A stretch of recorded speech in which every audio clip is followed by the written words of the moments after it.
Push that rock with some math and the fundamental theorem of calculus. Fundamental theorem of calculus is two parts. Part one is just the evaluation theorem that we already went over. The definite integral is equal to the antiderivative of the integrand evaluated at b and at a, and you find the difference. That's simple. And we did some of that already, so I'll move on to part two. Oh, what? This was not supposed to be here. That was trash. Okay, here it is. F is continuous over an interval containing a.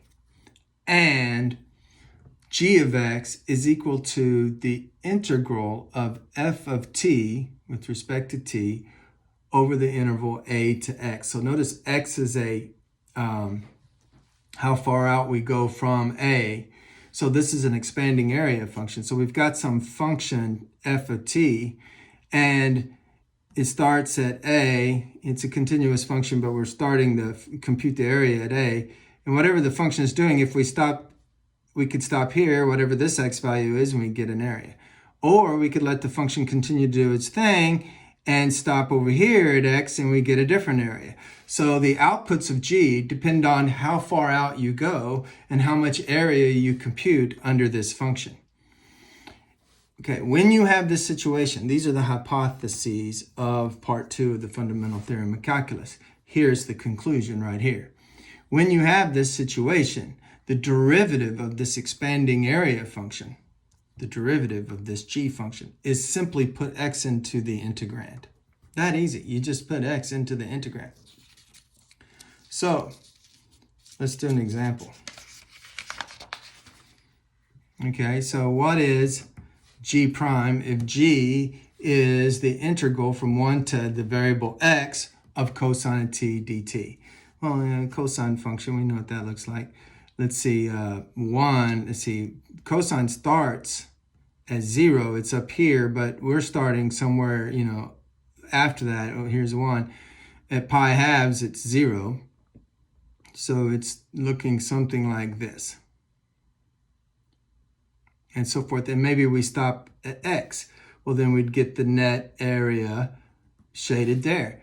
So this x is just where do you stop? Now, if I want to know the rate at which that area is changing, the derivative of this area function, if I want to know the rate at which this area is changing as x goes out, well, all I do is drop x into the cosine function. So g prime of x is simply cosine x. Wow, that's interesting. Okay, let's do a harder example. This one doesn't quite meet the, last time we met the definite, this is definitely continuous, so that was no problem. And then we had g of x equals from a to x.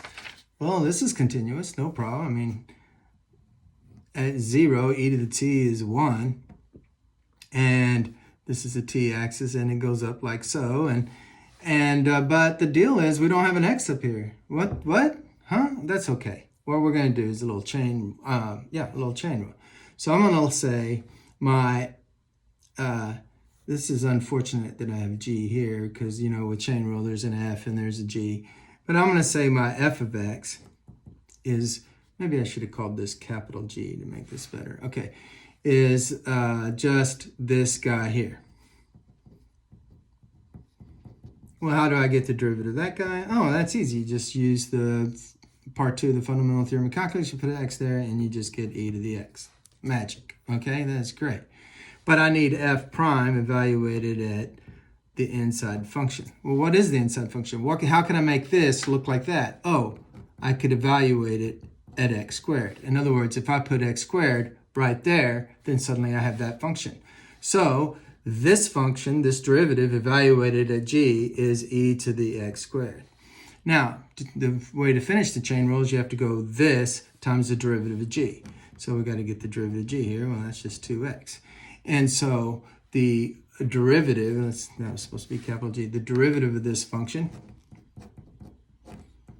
is e to the x squared times 2x. Boom. Math made simple. It's some math.